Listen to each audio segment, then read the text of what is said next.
सभी भाई बहनों को जय यीशु जय मसीह की। मेरे प्यारे भाई और बहनों, आज सभी लोग जैसा कि अंतर्राष्ट्रीय महिला दिवस मना रहे हैं। आज प्रार्थना के दौरान आज मुझे अपनी स्वर्गीय माँ, जिनका नाम था एग्नेस, मुझे बहुत याद आया। मैं उनको बहुत मिस कर रही थी। और जैसा कि हम नीति वचन में पढ़ते हैं अध्याय 10 में आदर्श पत्नी के बारे में, वो सचमुच वो एक आदर्श पत्नी थी, आदर्श माँ थी। मैं अपनी माँ के अच्छे गुणों को, अगर मैं कहूँ उनका मैं बखान करूँ तो कम है।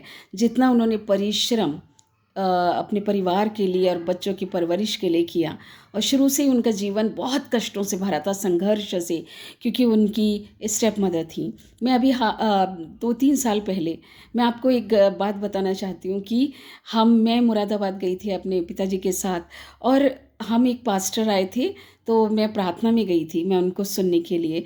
तो जब प्रार्थना समाप्त हुई तो मेरे पिताजी को किसी ने पहचान लिया, एक जवान लड़का भागते हुए मेरे पापा के पैर पकड़ के, और उसने कहा कि मेरे पिताजी ने आपकी दादी के बारे में बताया, दादी के बारे में बताया है, जो एग्नेस दादी थी, और मैं उनको ढूंढ रहा हूँ, एक बार मुझे उनसे मिलवा दीजिए।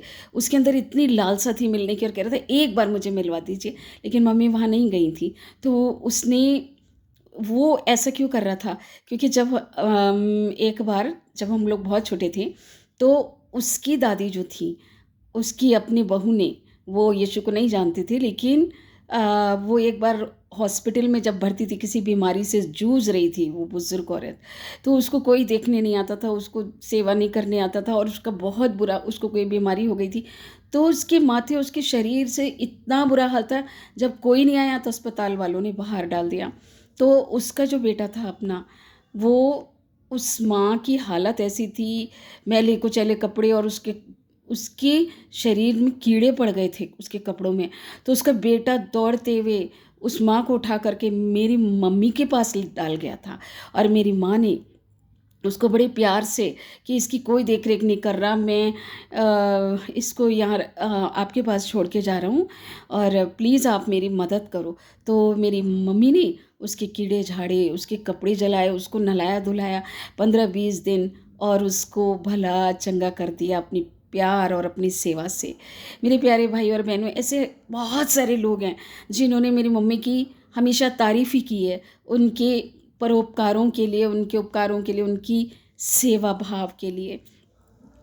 मैं आपको आज एक बात बताना चाहती हूँ, सभी बच्चों से अनुरोध करना चाहती हूँ कि अगर आपके बुज़ुर्ग माँ और पिता हैं, आप उनसे प्रेम कीजिए। अगर आप, ज़रूर है कि आप उनके लिए प्रार्थना करते हैं, बहुत अच्छी बात है, लेकिन बुज़ुर्गों का आदर कीजिए, सम्मान कीजिए, उन्हें समय दीजिए, और जहाँ पर अगर केयर करने की ज़रूरत है, उन्हें सहायता की ज़रूरत है, तो आप उन्हें, अगर एक चिकित्सा की ज़रूरत है, आप उनकी मदद कीजिए, उनकी देख रेख कीजिए।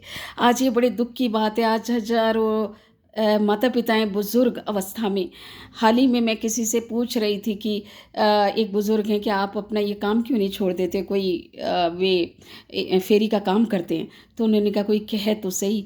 तो इस प्रकार कितने माता पिता हैं जो आंसू बहाते हैं, अंदर ही अंदर, सिर्फ एक थोड़े से अपने बच्चों से समय के लिए, है ना, और वो चाहते हैं कि वो उनके पास आएँ, लेकिन कितने हैं अपने माँ और पिता के पास आने का उनके पास समय नहीं है। बुज़ुर्ग पिता हो गए हैं, मेरे पिता मम्मी को बहुत मिस करते हैं। और यहाँ दूसरी बात एक बताती हूँ, वो बताते हैं कि जब मैं गाड़ी पे जाया करता था, उस समय स्टीम इंजन था, तो आधी रात में उन दिनों उनकी कॉल आती थी कि 2 बजे जाना है, 3 बजे जाना है, तो मम्मी उसी समय उठकर उनको ताज़ा भोजन, मेरे पिताजी को, मेरे चाचा जी की शादी नहीं हुई थी, दोनों को बनाती थी। उनकी जीवन ऐसी बीत गया रात-रात, और रात को उठकर, कभी ये नहीं है कि वो बना करके सो जाएँ और बासी खाना दें। तो मेरे पापा रोज़ उनको याद करते हुए ये कहते हैं कि आजकल कोई इतना पत्नी करेगी। और मेरे साथ जितने भी सहकर्मी थे, वो तारीफ़ करते थे कि तेरी पत्नी कितनी अच्छी है, कि तुझे ताज़ा खाना बना के देती है। आजकल हम देखते हैं कि अगर घर में भी हैं तो कोई ऐसे उठेगा 3 बजे 4 बजे अपने पति के लिए? पत्नियों से नाश्ता नहीं बनता है ना? समय से भोजन नहीं बनता, अपनी पति की केयर नहीं होती है, देख रेख नहीं होती है। और हम बाइबल में पढ़ते हैं नीति वचन में कि एक आदर्श पत्नी ऐसी होनी चाहिए कि इस बड़ी भरी सभा में उसका पति उसकी तारीफ करे, है ना? तो मैंने अपनी मम्मी की बहुत अच्छे गुण देखे हैं और वो हृदय की बहुत प्यारी थी, है ना? तुरंत अगर कोई बात हो तो जैसे छोटा बच्चा माफ़ी मांग लेता है, माफ़ कर देना, हृदय में नहीं रखती थी कोई बात। कई लोगों की उन्होंने सहायता करी, मदद करी। सच में वो में एक संत थी और उन्होंने बहुत दुख सहा अंदर ही अंदर जब बच्चे पास नहीं होते थे। आज मेरा ये बहुत दुख है, उनके पैर में एक दिक्कत आ गई थी, लेकिन इधर उधर ले जाने के लिए कोई नहीं था, तो मेरी कोई नहीं होता था। इस कारण वो डॉक्टर्स लोग भी कहते थे यहाँ तक ऐसी स्थिति कैसे हो गई है, इनको शुरुआत में क्यों नहीं इधर उधर दिखाया। तो मेरा अनुरोध है बच्चों से, अगर आपके माता या पिता बुजुर्ग हैं उनकी केयर भी करिए साथ में, है ना? यीशु ने भला सामरी का उदाहरण इसलिए तो दिया। आज भी उस याजक और लेवियों की तरह कितने लोग हैं, उनके पास वो बहुत एक्सक्यूज़ेस होते हैं, लेकिन जब ज़रूरत में वो किसी की सहायता करने के लिए आगे नहीं आते हैं। तो मन से और तन में अपने कितने बुजुर्ग हैं ऐसे जो दुखी हैं, पीड़ित हैं। तो इस छोटे से वीडियो के द्वारा मेरा आग्रह है, अनुरोध है कि अपने माता पिता का सम्मान कीजिए। मुझे बड़ी खुशी हुई जब मैंने छोटी सी बात, अंकित साजवान एक बहुत बड़े सेवक हैं, कहते हैं जब मैं वचन सुनाने जाता हूँ तो मैं अपने पापा से घुटने की बल उनके पास आकर उनसे आशीष मांगता हूँ। मेरे प्यारे भाई और बहनों, अपने माता पिता का आदर करें, उनकी केयर करें। जिस समय उनको आपकी ज़रूरत है, उनकी कुर्बानियों को याद करेंगे, उनकी तपस्या को, और आप भी उनके लिए समय दें, उनके साथ समय दें, उन्हें प्यार दें और उनकी केयर करें। प्रभु ने प्रेम और सेवा सबसे ज़रूरी है, जिसके लिए प्रभु कहता है कि मैं मानव पुत्र सेवा करने नहीं, सेवा करने आया, सेवा कराने नहीं। तो हमें विशेष रूप से बुज़ुर्गों का हम सम्मान करें और उनकी केयर करें।